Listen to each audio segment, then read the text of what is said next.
Hi sir కృషి గారు. నమస్తే. నమస్కారం సార్. సార్ ఇప్పుడు ఇండస్ట్రీలో కొంతమంది దర్శకులుంటారు సార్. వాళ్ళు హిట్లు చేశారా? ఫ్లాపులు చేశారా? అన్నది ఆడియన్స్ పట్టించుకోరు. ఆ అవకాశం, అదృష్టం నేననడం అదృష్టం అంటున్నాను. కొంతమందికే ఉంది. ఆ లిస్ట్‌లో మీరు కూడా ఉంటారు. థాంక్ యూ అండి. సార్ ఒక సినిమా మొదలెట్టే ముందు ఆ క్యాలిక్యులేషన్ మీ మీద ఏదో ఉంటుందా? ఏ క్యారెక్టరేషన్ అండి? అంటే మన హిట్ తీసినా, ఫ్లాప్ తీసినా చూడ్డానికి రెడీగా ఉన్నారు ఆడియన్స్. సో, ఆ బ్యాగేజ్ వాళ్ళకుండదు అని. అసల ఆలోచన లేదు. అది ప్రతి సినిమా ఒక యూనిక్‌గా కొత్త ఎక్స్‌పీరియన్స్ ఇవ్వాలి. Not only for the audience, for my self and for my ఆహ్, ఇన్నర్ సర్కిల్ కూడా. చాలా కొత్త యూనిక్ సబ్జెక్ట్‌ని ఎంచుకోవడానికి ట్రై చేస్తూ ఉంటానండి. సెకండ్ థింగ్, ఒక ఏ సినిమా తీసినా సరే ఆ పాత్రలు, పాత్రధారులు గొప్పగా ఉండాలి. ఆ సినిమాని నేనేదైతే మైండ్‌లో అనుకున్నానో అది ప్రేక్షకుల దాకా చేరటానికి ఎంత నిబద్ధత అవసరమో అదంతా గూడా అంత నిబద్ధతతోటి ఆ సినిమాని చేస్తా అండి. అది ఆడియన్స్‌కి నచ్చుతుంది. అట్ ద సేమ్ టైమ్ నా నా సినిమాలో పాత్రలు చాలా బలంగా ఉంటాయి. గట్టిగా ఆకట్టుకుంటాయండి. దానివల్ల people tend to look forward for my films అండి. గమ్యం నుంచి ఘాటి వరకు 'క్రిష్‌లో' ఏం మారిందంటే మిమ్మల్ని మీరు డిఫైన్ చేసుకుంటే ఎలా చేసుకుంటారు? క్రాఫ్ట్ ఇంకొంచెం ఆహ్, తెలిసిందండి యాక్చువల్‌గా. అండ్ మారటం అంటే మనిషిగా వయసు పెరుగుతుంది. ఆహ్, కొంచెం ఆహ్, ఎవల్యూట్ అవుతున్నామనమాట. But passion was the same. నేను మొదటి సినిమా 'గమ్యం' ఎంత ప్యాషనేట్‌గా తీశానో, ఎంత ప్యాషనేట్‌గా రాసానో, ఎలా తీశానో 'ఘాటి' కూడా అంతే ప్యాషనేట్‌గా రాసాము. అంతే ప్యాషనేట్‌గా తీయటం జరిగిందండి. అందులో మాత్రం ఏమాత్రం తగ్గలేదండి. బయట ఇప్పుడే మాట్లాడుకుంటుంటే ఫ్రెండ్స్ తోటి క్రిష్‌కున్న ఒక ఆహ్, క్రిష్‌కున్న ఒక సౌలభ్యము, ఒక ప్రత్యేకత క్రిష్ సక్సెస్ వెనకాల ఉన్న సీక్రెట్ ఏంటంటే, ప్రతి ఒక్కరు జనం కోసం కథ చెప్పాలనుకుంటారు. ఆడియన్స్ కోసం. కానీ క్రిష్ ఒక్కడే ఆడియన్స్‌లో కూర్చొని ఆడియన్స్ కోసం కథ రాస్తారండి. ఆడియన్స్ మీన్స్ ఇక్కడ సమూహం గావచ్చు, సొసైటీ గావచ్చు. అండ్ నేను ఇంకో విధంగా పెట్టాలంటే జనం కోసం కథ రాస్తారంటారు. నేను జనం కథ రాస్తానండి. ప్రతి సినిమా ఈ 'ఘాటి' అయినా సరే, తను ఒక ఈస్టర్న్ ఘాట్స్‌లో ఆంధ్ర, ఒడిస్సా బోర్డర్‌లో ఆ ఘాట్లలో ఘాటీలుంటారు. వాళ్ళ ఐడెంటిటీ, వాళ్ళ సర్వైవల్. కొంతమంది ఆళ్ళు గంజా మోస్తారనమాట. హ్మ్. ఒక్కొక్కళ్ళు భుజం మీద 100-150 కేజీల వరకు యేసుకొని కొండలెక్కుతారు, కొండలు దిగుతారు. సరుకు మోస్తా ఉంటారు. వీళ్ళని కొంతమంది ఇలా గంజాయి మోయటానికి ప్రేరేపిస్తూ ఉంటారు. కూలి ఇస్తూ ఉంటారనమాట. అందులోనే వాళ్ళు సర్వైవల్ ఎతుక్కుంటారు. కానీ వాళ్ళ ఐడెంటిటీ ఏంటి? ఈ ఘాట్లలో ఉండే వాళ్ళ ఘాటీల ఐడెంటిటీ ఏంటి? ఇవన్నీ కూడా నాకొక అందమైన కథ కనపడిందండి. సో, ఇప్పుడు ఈ సినిమా కూడా నేను జనం కోసం ఆహ్, కాకు మాత్రం కాకుండా జనం కాదండి ఇది యాక్చువల్‌గా. అందుకని మీరనుకుంటే నాకు ఆపాదించొచ్చేమో అండి. 'వీరప్పన్' సినిమా తీస్తే ఆ అడవుల్లో మాత్రం తీరెవరు. కానీ మీరు ఘాటీల గురించి కథ చెప్తూ అక్కడ ఆ ప్రదేశానికెళ్ళి వాళ్ళ మధ్య ఉండి షూట్ చేశారు. మీకెక్కడ ఒక్క క్షణం కూడా భయం గాని, అభద్రతా భావం గాని అనిపించలేదా వాళ్ళ మధ్య? హ్మ్. చాలా ఎక్సైటింగ్ అనిపించిందండి. నాట్ ఓన్లీ మీ, అనుష్క గారు లాంటి సూపర్ స్టార్ వచ్చారక్కడ. 'విక్రమ్ ప్రభు' గారి నుంచి, 'జ్యోతి బాబు' గారి దగ్గర నుంచి చాలా బిగ్ బ్యాండ్ వాగన్ ఆఫ్ చాలా మందితోటి కలిసి అక్కడికి వెళ్ళామండి. బట్ చాలా స్వచ్ఛమైన పీపుల్ అండి. Innocence actually and second thing ఆ లొకేషన్స్ కావచ్చు, జియోగ్రఫీ కావచ్చు, ఆ ఊర్లు గావచ్చు, ఆ మనుషులు గావచ్చు, మనస్తత్వాలు గావచ్చనమాట. చాలా ఆప్యాయంగా, ప్రేమగా మాతో పాటు కలిసి పనిచేశారండి. అందరూ గూడా ఈ సినిమాలో మేము ఆంధ్ర, ఒరిస్సా బోర్డర్‌లో చేశాము. బ్యాక్‌గ్రౌండ్‌లో దాదాపు ఒక 500 మంది, 600 మంది ఒక సీక్వెన్స్‌లో కావాల్సొస్తే, అందరూ ఆ పక్కన ఊరు ఒకే ఊరు నుంచి కలెక్ట్ చేయడం కష్టమైందనమాట. చిన్న చిన్న గ్రామాలు యాక్చువల్‌గా. ఇంకా చెప్పాలంటే 40, 50 గడపలున్న ఊర్లుంటాయండి. అవి గూడా మీరు ట్రైలర్‌లో గూడా చూసుంటారనమాట. ఊర్లన్నీ చాలా అందంగా ఇలా ఇల్లు గూడా ఒక 3, 4 వరుసల్లో కట్టుకొని చాలా దగ్గరగా జీవిస్తా ఉంటారు. అలా జీవిస్తే ఆ ఘాట్లలో ఆ పర్వత శ్రేణుల్లో జీవించడం ఈజీ అవుతుంది.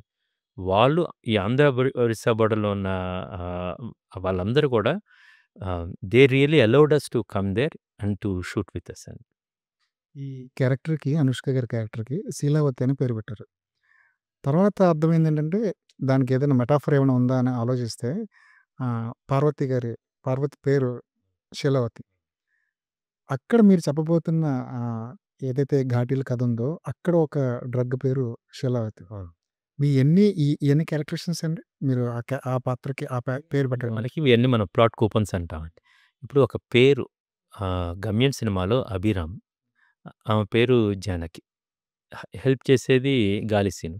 సో, అభిరాముడు జానకి కోసం వెతుకుతూ వెళ్తున్నాడు. మధ్యలో అతనికి గాలి అని పవనుడు. ఆయన దొరికాడు.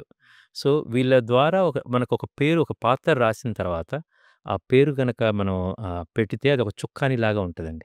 ఈ అమ్మాయి అక్కడ ఉండేది ఈస్టర్న్ ఘాట్స్‌లో ఒక కొండ నీడ ఇంకో కొండ నీడలో పడితే, ఆ నీడలో ఒక ఆహ్, అపురూపమైన మొక్కన్నమాట. ఒక గంజా మొక్క వచ్చింది. దాని పేరు శీలావతి. అదక్కడేంటి ఎక్కువ పండించేవారు. అది ఆ ఏరియాలో. త్రినాద వ్రతం అని ఆ ఏరియాలన్నీ చూస్తా ఉంటాం కదండీ! అక్కడ గంజా గూడా పూజ ద్రవ్యం కింద వాడతారన్నమాట. ఇప్పుడు మనం వికీపీడియాలో చూస్తే త్రినాద వ్రతము అంటే ఆ లిస్ట్‌లో గంజా అంటే ఏమేమి తీసుకురావాలి సామాగ్రి, గంజా తీసుకురమ్మని ఆహ్, ఆహ్, పూజలో వాడతారు ఇది.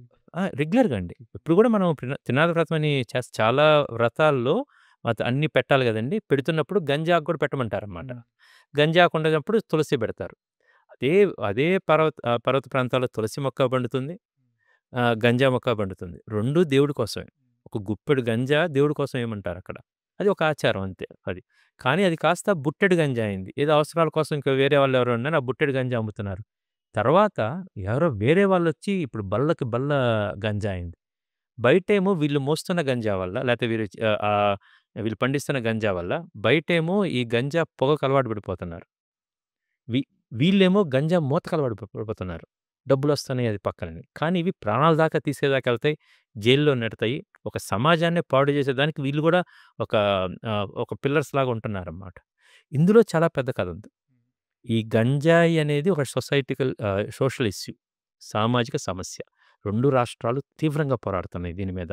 దీన్ని అరికట్టాలంటే కేవలం కేంద్రం వల్ల గాదు రాష్ట్ర ప్రభుత్వాల వల్ల గాదు. బట్ ఎవరైతే చేస్తున్నారో వాళ్ళు మార్పు గావచ్చు. There is lot of factor which will help to address this issue. ఇది కథలో ఒక చిన్న అంతర్లీనంగా ఉంటది. కానీ ఇంకా ఇంపార్టెంట్‌గా నేను ఇందాక చెప్పినట్టు సర్వైవలా మన ఐడెంటిటీనా? ఏంటి మన మీద ఇదే ముద్ర అనేది. సో, ఈ ఈ ఇవన్నీ గూడా ఈ క్యారెక్టర్‌లన్నీ వస్తే ఇదంతా నిలబడే అనే శీలావతి క్యారెక్టర్ అనుష్క గారిది. ఒక ఆమె క్యారెక్టర్ ఏందంటే ఒక డీప్ వల్నరబుల్‌గా ఉండే క్యారెక్టర్ ప్లస్ కొండంత ఉండేది. సో, ఆమెకి పేరు పెడుతున్నప్పుడు ఏం పెడదామంటే ఈ తూర్పు కనుమల్లో ఉన్న అతి శ్రేష్టమైనదని వాళ్ళు అనుకుంటే నాకు శీలావతి పేరు ఆమెకు పెట్టేస్తే ఆమె నా హీరోయిన్. బట్ ఆ పేరెందుకు పెట్టేదానికి ఒక చిన్న సబ్ స్టోరీ ఉంటదండి. మీరు సినిమా చూసిన తర్వాత ఎళ్తుంది. ఇతనికేమో దేశిరాజు అని పెట్టామన్నమాట. ఒక శివుడు ఎవరికైతే అర్పిస్తారో అది. శివుడి మీద అభిషేకంగా ఈ గంజాయి చాలా ఊర్లలో ఇప్పుడు జరిగిద్ది. ఆ ఊర్లలో ఎళ్తున్నప్పుడంతా పూజారి గారు చెప్పారు. ఇంకేంటంటే రచయిత చింతకింది శ్రీనివాసరావు గారు ఈ కథ నాకు చెప్పినాయన. ఆయన చెప్తా కృషి చాలా సార్లు ఇంక పోలీస్ స్టేషన్‌లో గూడా పండగొస్తే ఎవరికి ఎళ్లి ఒక చిన్న 4 ఆకులు తెచ్చుకుంటారు పోలీసుల దగ్గర నుంచి. సార్ పూజుందండి అంటే, పోలీసులు కూడా ఇవ్వకూడదయ్యా అని చెప్పి, సార్ పూజుందండి మేము చేస్తున్నామనమాట. 4 ఆకులు తీసుకొచ్చి దాని మీద ఏస్తారనేది. అది వాళ్ళ జీవన విధానంలో భాగమైంది. కానీ అది వ్యాపారం అయిపోయి ఎక్కడెక్కడి నుంచో వచ్చి దీని గనక చేస్తామంటే అదొక అందమైన కథ ఉంటదన్నమాట. సో, ఈ కథలు క్యారెక్టర్స్ పెట్టుకుంటున్నప్పుడు నాకొక చుక్కానిలాగా పనికొస్తాయి. అదే విధంగా అంటే పెద్ద ఆన్సర్ చెప్తున్నాను. బట్ అదే విధంగా కాష్టాల నాయుడు, కుందుల నాయుడు ఎవరికి ఏ పేరు పెట్టినా గూడా వాళ్ళ వాళ్ళ క్యారెక్టరైజేషన్స్ ప్రతిబింబించేట్టు పేరు పెట్టుకుంటే సినిమా చివరిదాకా నాకు ఒక చుక్కానుంటది. ఒక 100 క్యారెక్టర్‌లు ఉన్నప్పుడు గనక ఓహో! వీళ్ళ క్యారెక్టర్‌కి ఇదని పెట్టుకోవటానికి ఉంటది. మీ బలం ఏంటంటే కాస్టింగ్ పట్టుకోవడం. 'గమ్యం' సినిమా చూసుకుంటుంటే ఆ 'గాలి సీన్' క్యారెక్టర్‌కి నరేష్ గారు తప్ప ఇంకెవరు కరెక్ట్ కాదేమో అనిపిస్తది. తర్వాత సరోజ క్యారెక్టర్ కూడా అంతే. రావు రమేష్ గారు ఆ సినిమా రావు రమేష్ గారి క్యారెక్టర్. అవునండి. ఇవన్నీ చూస్తే మీరు పడతారా అలాగా? లేదంటే ఆ క్యారెక్టర్‌లో వచ్చి వాళ్ళు అలా కూర్చుంటారా? అంటే కథ రాస్తే ఆ కథ వెతుక్కుంటదనేది మనందరం విన్న నానుడే అండి యాక్చువల్‌గా. సో, 'వేదం' సినిమాలో రాములుగా క్యారెక్టర్ నాగయ్య గారి కోసం ఎంతైతే తప్పించానో, ప్రతి సినిమాలో 'వేదంలో' జరిగిన గమ్మత్తేంటంటే, అల్లు అర్జున్ గారే ఆయన సినిమా చేస్తానంటాం, అందరియి పెట్టుకొని ఆయన ముందుకు తీసుకెళ్ళటం జరిగింది. 'గమ్యంలో' ఆ క్యారెక్టర్ కోసం చాలామంది అనుకున్నా గూడా బట్ నేనెప్పుడో రావు రమేష్ గారిని కాఫీ షాప్‌లో మా బావగారి స్నేహితుడాయన. కాఫీ షాప్‌లో కలిస్తే ఆయన నారాయణ రెడ్డి గారి కవితా నా చిరునామా నుంచి కొన్ని ఆహ్, ఆహ్, కొన్ని కవిత్వాలు చెప్పారన్నమాట. The way he rendered and everything ఆయన రావు గోపాలరావు గారి అబ్బాయని తర్వాత తెలుసు నాకు. కేవలం ఆయన మా బావగారి స్నేహితుడిగా తెలుసన్నమాట. సో, ఆయన చెప్తే వావ్! వాట్ ఎ టాలెంట్ అని చెప్పి దానికోసం ఆయన రిక్వెస్ట్ చేయటం జరిగిందనమాట. అదే విధంగా ఈ సినిమాలో గూడా కాస్టింగ్ సంబంధించి 2 చాలా గొప్ప కాస్టింగ్. అనుష్క గారిని కాస్ట్ చేయటం లేదు. ఆమె కోసం రాసిన సినిమా, ఆమెతో చేయాలనుకున్న సినిమా. అండ్ ఒక సూపర్ స్టార్డమ్ ఉన్న యాక్టర్‌తో చేయాలనేది ఉంది. అది యాక్షన్ ఓరియెంటెడ్ సినిమా. విక్రమ్ ప్రభు గారు ఈ కథ రాస్తున్నప్పుడే విక్రమ్ ప్రభు గారిని కాస్టింగ్ చేద్దాం అనిపించింది. అదే విధంగా చైతన్యరావు అండి. వాళ్ళిద్దరి చైతన్యరావు గారిని నేను పెద్దగా ఎక్కువ చూడలేదు. బయట ఓసారి చూసాను. ఆయన వెబ్ సీరీస్ చూసాను. కానీ ఈ విలన్ క్యారెక్టర్ మెనేసింగ్ ఉంటారని అనిపించి ఆయన అడగటం జరిగింది. విక్రమ్ ప్రభు గారి సినిమాలు చాలా చూసాను నేను. 'ఇరుగుపట్టు' చూసాను, 'తానాకారం' చూసాను, 'కుంకి' చూసాను, 'గజరాజ్' అని వచ్చింది. ఈ 'దేశరాజు' క్యారెక్టర్‌లో ఒక పెయిన్ ఉంటది, ఒక ప్రైడ్ ఉంటది, ఒక చిన్న లీడర్‌షిప్ క్వాలిటీస్ ఉంటాయి, ఒక పవర్ ఉంటదన్నమాట. దానికి ఆయన పర్ఫెక్ట్‌గా సూట్ అవుతాడని రాస్తున్నప్పుడే నాకు అనిపించిందండి. దానికోసం ఇంకా వేరే ఎవరిని అప్రోచ్ అవ్వలేదు. అనుష్క గారితో పాటు ఆయన తెర మీద చూసుకున్న తర్వాత అన్నమాట very strong presence and I felt very happy that I approach the right artist to give life to these characters అండి. మీరు ఎప్పుడు అనుష్క గారి గురించి మాట్లాడుతుంటే, ఆ ప్రేమ కనిపిస్తది మీ కళ్ళల్లో, మీ మాటల్లో ఆవిడ మీదున్న. అంటే మేమందరం ఒక సూపర్ స్టార్‌ని చూసాం స్క్రీన్ మీద. స్క్రీన్ బయట స్వీటీని చూసుంటారు మీరు. ఎందుకు అంత ఆవిడ మీద అంత ప్రేమ, వాత్సల్యాలు? ఎవరైనా సరే యాక్చువల్‌గా తనొక మంచి మనసండి యాక్చువల్‌గా. చాలా రేర్‌గా మనసున్న మనుషుల్ని చూస్తున్న కాలం అండి. చాలా రేర్‌గా తగ్గిపోతుందన్నమాట. నేను అనేకమైన ఇన్సిడెంట్స్ చూసాను తనతోటి. తను 'సరోజగా' 'వేదం' సినిమాలో యాక్ట్ చేసిన దగ్గర నుంచి నా మొదటి ఇన్సిడెంట్ నోవాటెల్ హోటల్‌లో బన్నీ అన్నాడు. "క్రిష్ స్వీటీ ఒప్పుకుంటదా?" అప్పుడు అనుష్క అప్పుడమ్మా ఇంకా. అనుష్క ఒప్పుకుంటదా అంటే ట్రై చేద్దాం ఏముంది I will just get a no అని. కానీ నేను వెళ్ళిన తర్వాత నేనెళ్ళి కథ చెప్తా ఉంటే కథ చెప్తా ఉంటే వింటా ఉంది. తను కేవలం ఒక ఆర్టిస్ట్‌గా వింటూ ఉంది. ఆ క్యారెక్టర్ చేయటం చాలా కష్టమైన క్యారెక్టరు. ఒక వేశ్య పాత్ర పోషించాలి. తను ద వే మా ఫస్ట్ మీటింగ్‌లో నేను అడిగే ముందు తను ఈ సినిమా నేను చేస్తున్నాను. ఇది చాలా ఎక్సైటింగ్ క్యారెక్టర్. నా పక్కన ఒక కర్పూరం లాంటి క్యారెక్టర్ ఉండాలన్నమాట. తను సజెస్ట్ చేసి ఆమె ఒక ఒక వర్క్ పట్ల ఈ ఆర్ట్ పట్ల తనకి ఉన్న ఫస్ట్ నా పరిచయం అది. చాలా ఎక్సైటింగ్ ఉంది. బట్ కలిసిన తర్వాత చాలా వార్మ్‌త్ అనిపించింది. 'వేదం' సినిమా ప్రయాణం. దాని తర్వాత 'వానం' సినిమా షూటింగ్ చేస్తున్నప్పుడు ఒక స్వీటీ నేను చూసాను. అప్పుడు నాకు అర్థమైంది. ఓహో! తను స్వీటీ. పుట్టగానే వాళ్ళ తల్లిదండ్రులు ఎలా పేరు పెట్టారు? స్వీటీ అని. చాలా ఆశ్చర్యకరమైన విషయం అది. దాని తరువాత ఇన్ని సంవత్సరాల తర్వాత 'ఘాటీ' సినిమా చేస్తున్నప్పుడు కూడా పర్వత ప్రాంతాల్లో చేస్తున్నప్పుడు కూడా అప్పుడు స్వీటీ ఎలా ఉందో మనిషిగా అంతే స్వచ్ఛంగా, అంతే నిర్మలంగా ఒక ఎక్స్ట్రార్డినరీ బట్ తనకున్న ఒక గ్రేస్ తన లోపల చాలా స్ట్రాంగ్ వుమన్ అండి ఆమె. తను ఆ ధైర్యం అంతా అలాగే ఉంది. వ్యక్తిగా చాలా అంటే ఎవల్యూట్ ఒక సూపర్ స్టార్డమ్ వచ్చి 'దేవసేన' లాంటి క్యారెక్టర్లు చేసి 'బాహుబలి' లాంటి ఫుల్ మూవీస్‌లో తను వర్క్ చేసి ఒక దేశంలోని దిగ్గజ డైరెక్టర్స్‌తో పనిచేసి 'భాగ్మతి' లాంటి సినిమాలు ఇచ్చి ఒక super star. At the same time very grounded and she'll be no నేను 'వేదం' అప్పుడు చెప్పాను అమ్మ లాంటిది తను. ఐ కాల్ హర్ అమ్మ sometimes and still she is అండి. ఒక ఎక్స్ట్రార్డినరీ హ్యూమన్ బీయింగ్ అది. తను అలాంటి వ్యక్తులు మనకు దొరికితే ఆ స్నేహం చాలా మధురంగా ఉంటుందన్నమాట. అట్ ద సేమ్ టైమ్ వాళ్ళ చుట్టూ అంతా కూడా ఆ వాతావరణం అంతా చాలా ఆహ్లాదకరంగా ఉంటుంది. 'ఘాటీ' సినిమా అంతా అలాగే జరిగిందండి. So, because of her it's even more beautiful and bright అండి. అనుష్క చాలా గొప్ప నటి. ఇది తెలుసు అందరికీ. సెట్‌లో మిమ్మల్ని మెస్మరైజ్ చేసిన సందర్భం ఏంటి? మాటలు డైలాగ్స్ అందరూ చెప్తారండి. మాటల మధ్యలో చిన్న సైలెన్స్‌లు ఉంటాయండి. ఆ నిశ్శబ్దంలో తన కళ్ళతో చెప్పిద్దండి. మీకు సెకండ్ హాఫ్‌లో ఒక సీక్వెన్స్ ఉంటదండి. మీరు చూస్తారు. తను ఒక టాటూ ఏయించుకుంటా ఉంటదండి. పచ్చబొట్టు. లోపల గుచ్చుతా ఉంటాడు. కళ్ళెంట నీళ్ళొస్తా ఉంటాయి. అందులో ఒక చిన్న చూపు ఉంటదండి.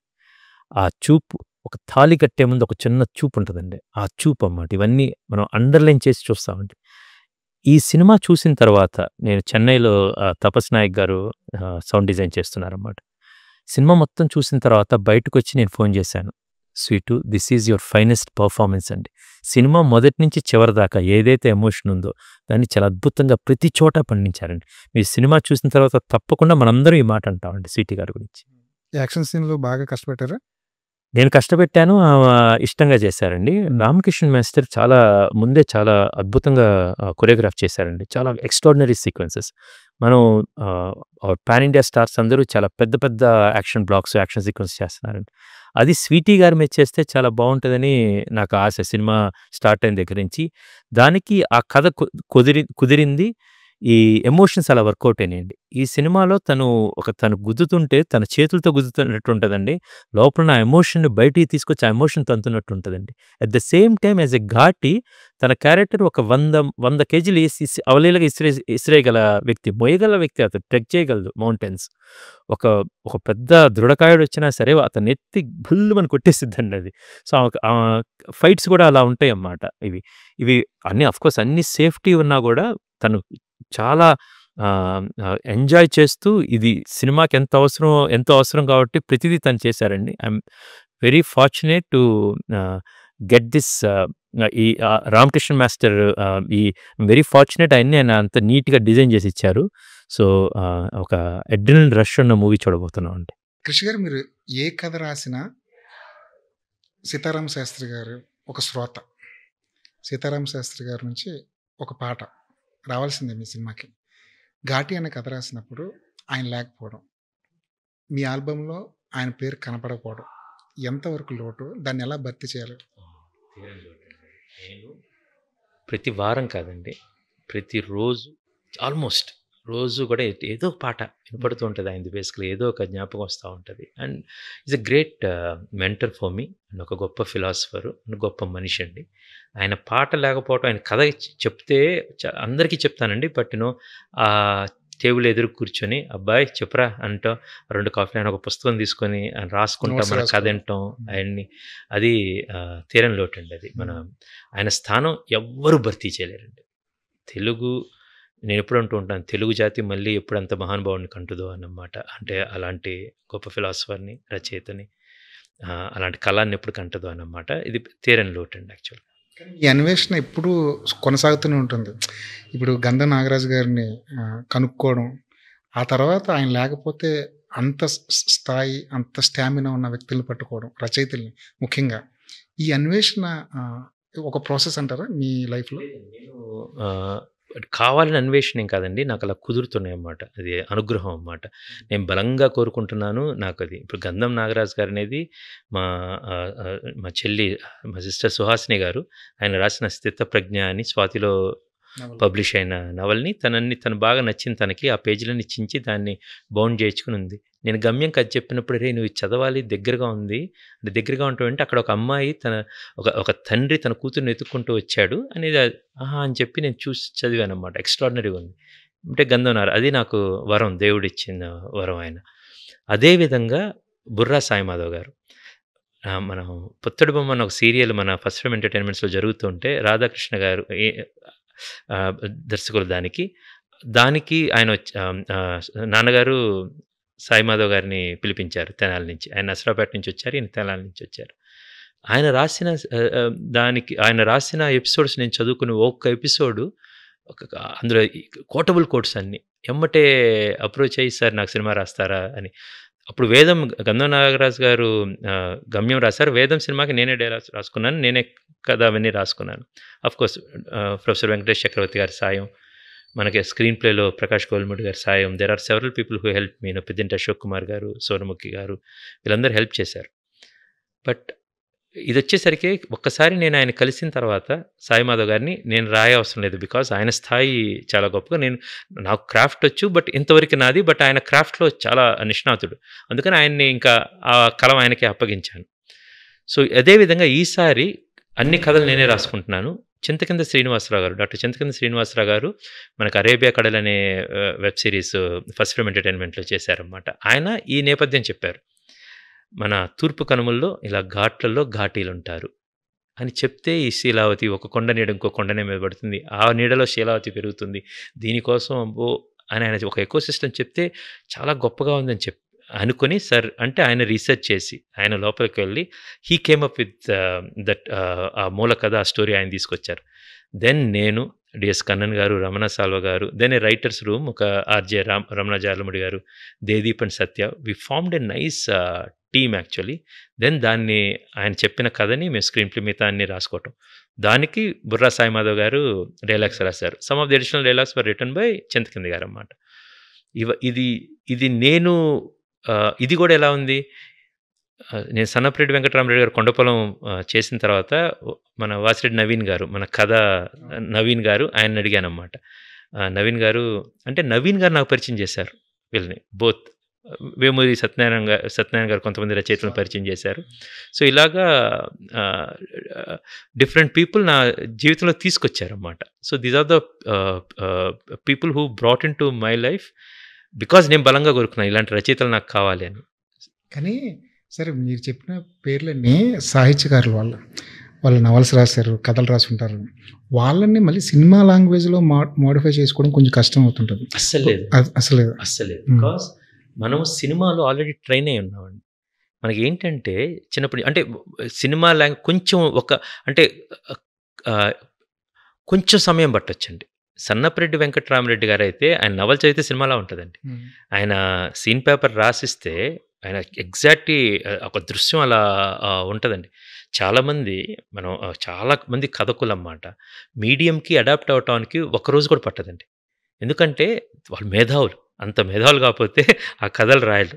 ఓకే, చాలా పట్టున్నోళ్ళు. సెకండ్ థింగ్, మనం సినిమాల్లో చాలా ట్రైన్ అయి ఉన్నాం. ప్రతి వారము ఒక సినిమా చూస్తున్నాం అంటే ప్రతి వారం ఒక క్లాస్ జరుగుతుంది. 2 గంటలు క్లాస్ జరుగుతుంది.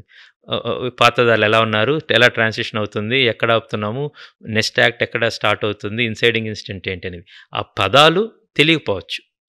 బట్ వాళ్ళు రాసేది కొంచెం భిన్నంగా ఉండొచ్చు. ఆ ట్రైనింగు ఇక్కడ కూర్చుంటే ఒక్క రోజులో వచ్చేసిద్దండి. బికాస్ దీస్ ఆర్ వీళ్ళందరూ లబ్ధప్రతిష్ఠులు అండి, ఎక్స్ట్రాడినరీగా రాయగలరు అన్నమాట.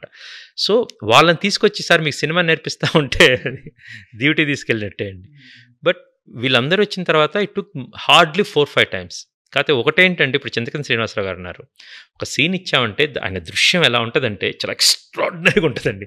ఒక నవల్లో రాసినట్టు వేస్తారు. అదంతా ఎలా తీయాలనేది, అక్కడ గాలి ఎలా కదిలింది, ఆ సూర్యుడి కిరణాలు ఎలా పడుతున్నాయి దగ్గర నుంచి, శ్వాస వెళ్ళిన తర్వాత అది ఊపిరితిత్తులు ఎలా ఉందని చెప్తారండి. తీయలేం కదండి. సో దానికి బతిలాడుకోవాలి. సార్ ఇది వద్దు, నాకు ఇది చాలు, దాన్ని తీసుకొని నేను రాసుకోవాలి, ఉండదు సార్ ఇదంతా అవసరం లేదనమాట. మీలో కూడా ఒక రైటర్ ఉన్నాడు కాబట్టి ఇప్పుడు ఇందులో పాటలు రాశారు, ఇదివరకు కూడా పాటలు రాశారు. ఈ పాట నేనే రాయాలి అన్న ఆ టేక్ ఎప్పుడు తీసుకుంటారు? ఇంతవరకు పాటలు రాయలేదండి, ఇది మొదటిసారి నా డెబ్యూ అండి.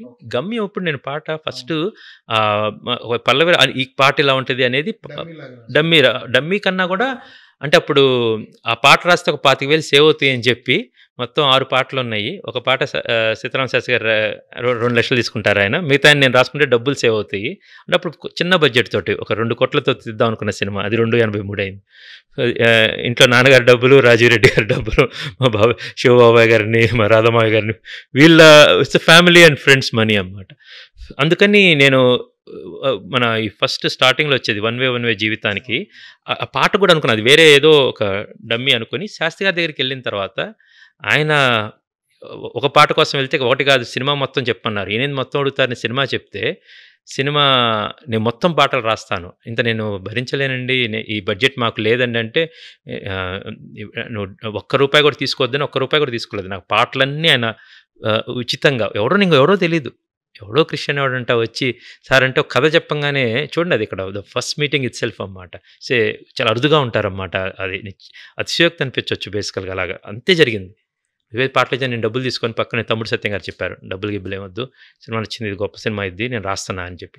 కాకపోతే అబ్బాయి ఒకటే చేయాలి, నేను అడిగే ప్రశ్నకు సమాధానం చెప్పాను. ఆయన ప్రశ్నలు చెప్పాడు, తల జుట్టు బిక్కుని 9 నెలలు లాగాం అన్నమాట అది రాయటానికి. అఫ్కోర్స్ ఆయన నాకు చేసిన ఇంకో అంటే ఆ 9 నెలలు నేను మళ్ళీ పురుడు పోసుకోవడానికి ఎగ్జాక్ట్ అది. కానీ ఎందుకంటే లోతుకి వెళ్ళి అక్కడ నాకు అలవాటైంది ఎంత డీప్కి వెళ్ళి కథ చెప్పొచ్చు అనమాట.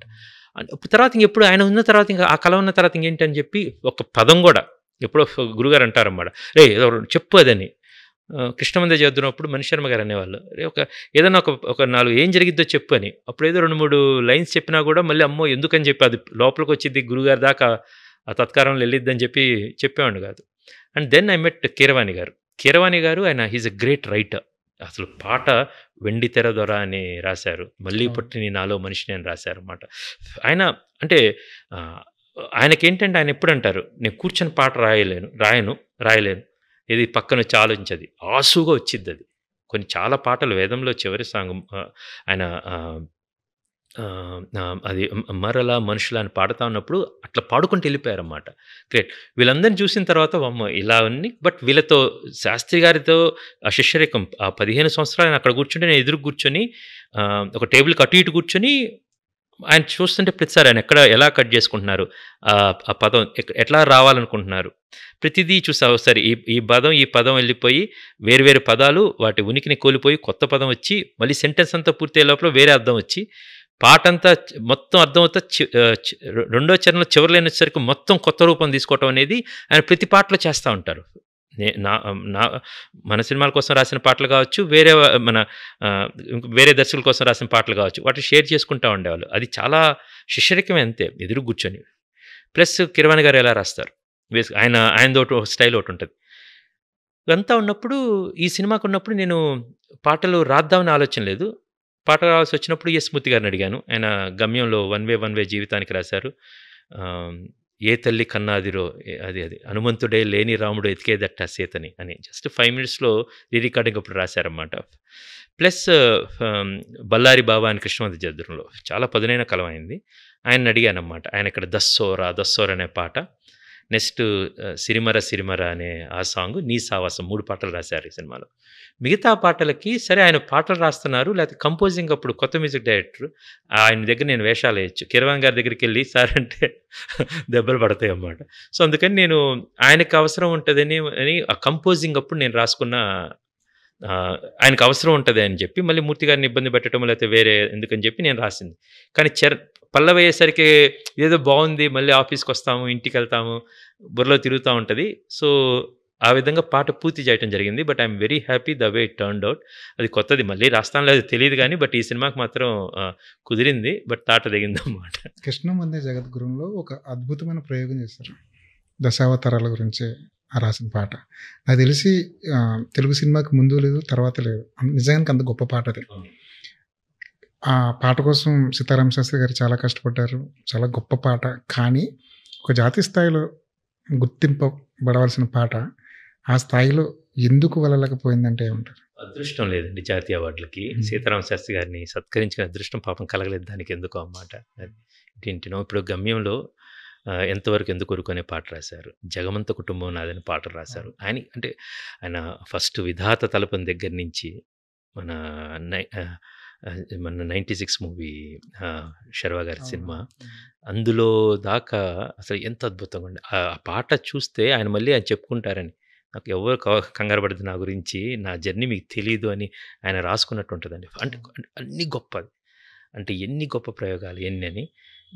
అప్పుడు ఏంటంటే ఇప్పుడు ఐఎమ్ హ్యాపీ దట్ ఇప్పుడు జాతీయ అవార్డులు మన తెలుగు ఫీల్డ్కి చాలా వస్తున్నాయి, మనం చూస్తున్నారు, మన సినిమాలు ఎంపిక అవుతున్నాయి అన్నమాట. ఒకప్పుడు ఆస్కారం లేకుండా పోయింది, జాతీయ అవార్డులకి తీరం లోటండి. ఇప్పుడు ఆస్కార్ వరకు వెళ్ళిపోతున్నాం కదా మనం. ఎగ్జాక్ట్లీ.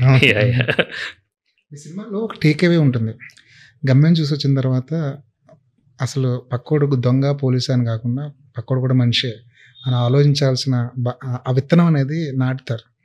ఈ సినిమాలో టేక్ అవే అంటే ఏం చెప్తారు? ఈ సినిమాలో ఒక రూటెడ్ ఎమోషన్స్ ఉంటాయండి. లోపలికి వెళ్ళిన తర్వాత వాళ్ళ యుద్ధాలు వాళ్ళ పోరాటాలు చేస్తే ఒక మనిషి ఒక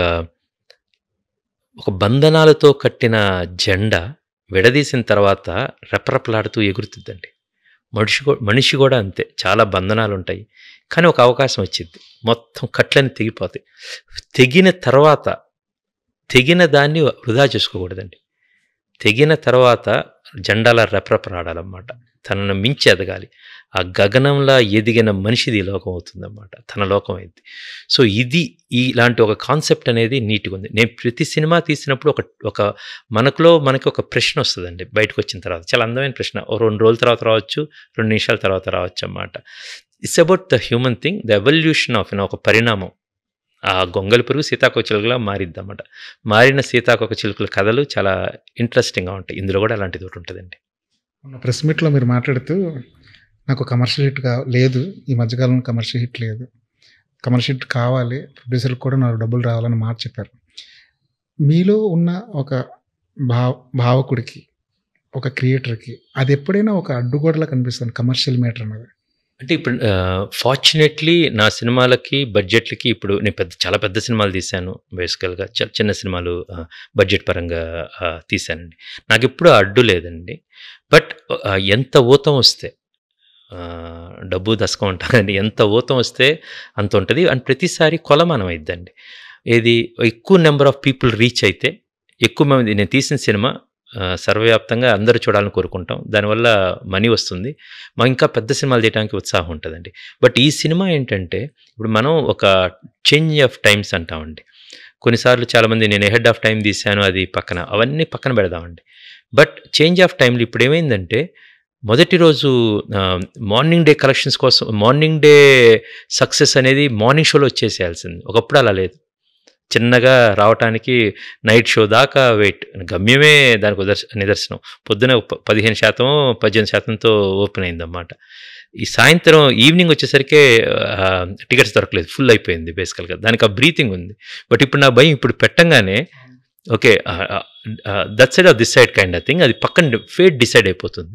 సో ఒక సక్సెస్ అనేది ఉంటే, ఒక డబ్బులుగా కమర్షియల్ హిట్‌గా ఉంటే గనక ఆ శక్తి అనేది ఇంకా క్రియేటివిటీకి ఎల్లలు పెరుగుతాయండి. మీ ఫిల్మోగ్రఫీలో బెస్ట్ వర్క్ ఏంటంటే ఏం చెప్తారు సార్? ఎన్టీఆర్ మూవీ అండి. This it's very tough, it's not that easy actually. And more than that Balakrishna గారి పర్ఫార్మెన్స్ అండి. ఇప్పుడు మహానాయకుడు నేను అనుకోకుండా కొన్ని రోజుల క్రితం మళ్ళీ సినిమా చూడటం జరిగిందన్నమాట. సో ఎన్టీఆర్ సినిమా చాలా గొప్ప cinema. Then of course all my films are really, I'm very proud and happy about it. And now Ghaati సినిమా అండి. ఎందుకంటే ఒక రూటెడ్ రియల్ అయిన ఎమోషన్స్ అండి. ఇది ఈ కథ చెప్పాలని చెప్తే అన్నీ కుదిరిన కథండి. I'm expecting a blockbuster from this film actually. వెంటనే బాలకృష్ణ గారితో 999 చేయబోతున్నారు. ఈ ఒక బాలకృష్ణ గారితో సినిమా అంటే అది బాలకృష్ణ గారు మాత్రమే అనౌన్స్ చేయాలి. అండ్ ఎనీథింగ్ అది బాలయ్య బాబు గారే చెప్తారండి. వెంటనే అదే ఉంటుంది సార్ బాలకృష్ణ. ఓన్లీ బాలయ్య బాబు గారికి ఆన్సర్ ఇస్తే. అది ఫైనల్గా ఘాటి కోసం సెప్టెంబర్ 5న ఆడియన్స్ వస్తున్నారు, వాళ్ళకి ఏం చెప్తారు? ఘాటి అనేది ఒక అనుష్క గారి అద్భుతమైన పర్ఫార్మెన్స్ అండి. మీరు ఎప్పుడు చూడని ఒక కొత్త ప్రపంచంలో చూస్తారండి. ఒక ఎడ్రినలిన్ రష్ ఉన్న action film, this out and out action films with amazing performances. Not only Anushka గారండి, మన విక్రమ్ ప్రభు గారిది స్క్రీన్ ప్రెజెన్స్ అలా ఉంటుంది. ఇవన్నీ కూడా నేను సెప్టెంబర్ 5th ఖచ్చితంగా వినబోతున్న వార్తలండి. చైతన్యరావు గారిది, జగపతి బాబు గారిది, రవీంద్ర విజయ్ గారిది ఒక స్టార్ వరల్డ్. ఎంత అద్భుతంగా ఉంటుంది ఆ పర్ఫార్మెన్సెస్. ఆ క్యారెక్టర్స్ అన్ని కుదిరేసరికి ఒకరితో ఒకరు పోటీపడి ఈ ప్రపంచాన్ని సృష్టించడం జరిగిందండి. సో వీటన్నిటితో పాటు ఒక డీప్ హ్యూమన్ ఎమోషన్స్ అవన్నీ ఉన్న ఒక అందమైన కథ, చాలా గొప్ప క్యారెక్టర్స్. ఆ యాక్షన్ జానరాలో ఎక్కడ మీ సెల్ ఫోన్ బయటికి తీయటానికి వీలు లేనంత టైట్గా ఒక అద్భుతమైన స్క్రీన్ ప్లేతో రాబోతుందండి ఈ సినిమా. రాజారెడ్డి గారు ఎప్పుడు చెప్పినా ఇదొక సలారు, ఇదొక పుష్ప అంటున్నారు. అలాంటి ఎక్స్పెక్టేషన్స్తో ఫ్యాన్స్ వస్తే ఏంటి పరిస్థితి? అండ్ ఎంత ఎక్స్పెక్టేషన్ ఇస్తారండి. చాలా గర్వంగా ఉన్నాం ఈ సినిమా తీసినందుకు. దెర్ ఈజ్ ఒక ఆడియన్స్కి, దర్శకులకి ఆర్ ఫిల్మ్ మేకర్స్కి ఒక అన్రిటన్ అగ్రిమెంట్ ఉంటుంది అన్నమాట. మీరు ఆ డబ్బులు ఆ సమయం ఉండి రంజింపజేస్తామని ఖచ్చితంగా అన్నమాట. పక్కా పైసా వసూలు మీ సమయానికి, మీరిచ్చే ఆ టికెట్ డబ్బులకి అన్నమాట. ఇది తప్పకుండా పైసా వసూలు అని చెప్తానండి. నా నమ్మకం ఏంటంటే కృష్ణ నుంచి ఏ సినిమా వచ్చినా, ఎప్పుడు వచ్చినా అది గొప్పగానే ఉంటుంది. అంతకు 10 రెట్లు ఘాటి ఉండబోతుందని కోరుకుంటూ thank you very much. Thank you so much Anwar గారు.